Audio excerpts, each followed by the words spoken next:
Hello and welcome all. Future perfect continuous tense आज प्रस्तुत है। जैसा कि नाम से स्पष्ट है, फ्यूचर मतलब एक्शन फ्यूचर में होना है। कंटिन्यूअस मतलब कुछ देर जारी रहना है, कंटिन्यू रहना है। परफेक्ट पूरा होना है। मतलब क्या होगा कि एक्शन फ्यूचर में होगा, कुछ देर चलेगा और फिर कंप्लीट हो जाएगा। डेफिनेशन में यही लिखा हुआ है कि एक्शन फ्यूचर में टेक प्लेस होगा, घटित होगा, और विल बी कंटिन्यूड और जारी रहेगा for a period of time, कुछ समय के लिए। तो यहाँ पे कंटिन्यू रहेगा। बिफोर इट्स कंप्लीशन मतलब कंप्लीशन भी हो रहा है। तो यही है जो ऊपर नाम है उसी के अनुसार डेफिनेशन है कि टेंस जो फ्यूचर में होना है, कार्य जो फ्यूचर में होना है, कुछ देर चलने के बाद कंप्लीट भी हो जाना है, उसे कहेंगे फ्यूचर परफेक्ट कंटिन्यूअस टेंस। पहचान में इसका क्या आता है? ता हुआ रहेगा।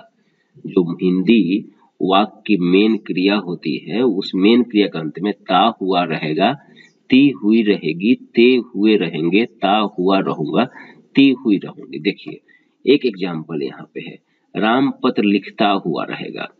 तो एक तो गा है, फ्यूचर तो क्लियर हो गया, और लिखता हुआ मतलब कुछ देर तक यह लिखेगा। तो फ्यूचर में होगा जब भी कंटिन्यू रहेगा। राम पत्र लिखता हुआ रहेगा और फ्यूचर में है, और इसे जब कंप्लीट हो जाना है तो इसे लिखना हो जाना है, तो इसे कंप्लीट भी होना है, कंप्लीशन भी होना है। ऐसा नहीं कि फ्यूचर से लेकर पूरे जनरेशन तक वो लिखता रहेगा। तो यहाँ पे फ्यूचर परफेक्ट कंटिन्यूअस में रहता है ता हुआ रहेगा, ती हुई रहेगी, ते हुए रहेंगे, ता हुआ रहूंगा, ती हुई रहूंगी।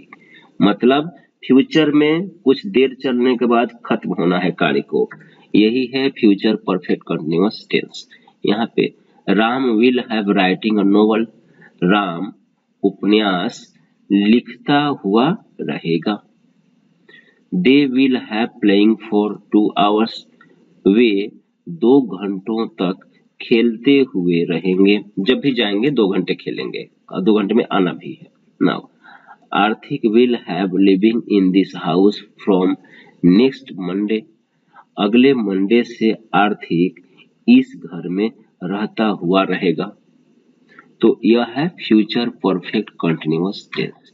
इसका हमने देख लिया आइडेंटिफिकेशन की हिंदी में कैसे होती है। इसका सीधा मतलब है मैं पत्र लिखती हुई रहूंगी, मतलब फ्यूचर, लिखती हुई मतलब कंटिन्यू भी रहेगा, और डेफिनेटली इस सारे काम को कंप्लीट होना है, फ्यूचर में है तो इसे जनरेशन तक चलाना नहीं है, इसे कंप्लीट भी होना है फ्यूचर परफेक्ट कंटिन्यूअस टेंस में।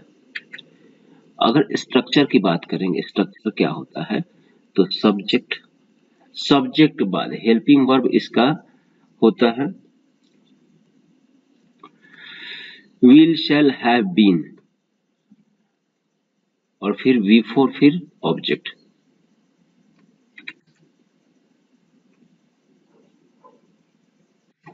वी शैल हैव बीन, देखिए यहाँ पे भी देखा आपने, विल शैल हैव बीन हर जगह तीन तीन वर्ड का आया हुआ है यहाँ पे हेल्पिंग वर्ब।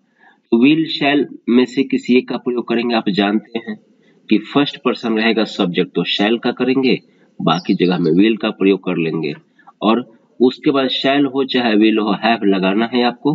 हैव हैज मत कर दीजिएगा, हैव ही लगाना है, क्योंकि मेन वर्ब हैव ही होता है, और फिर बीन लगाना है।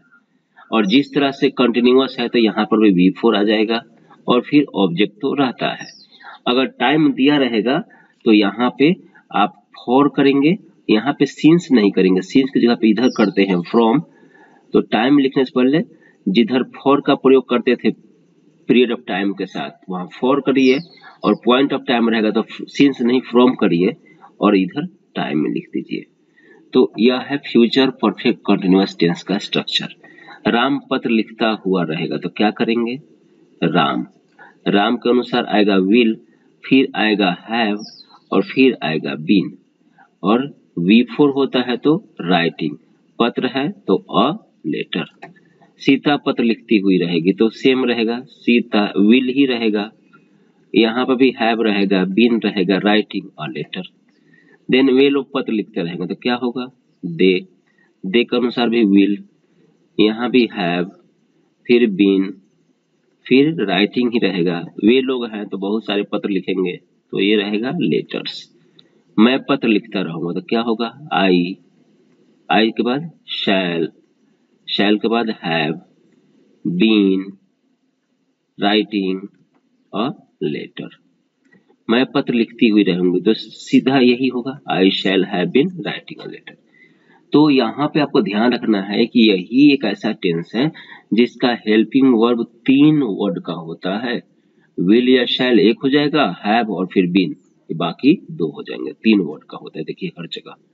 तो इस तरह से फ्यूचर परफेक्ट कंटिन्यूअस टेंस हमारा कंप्लीट होता है।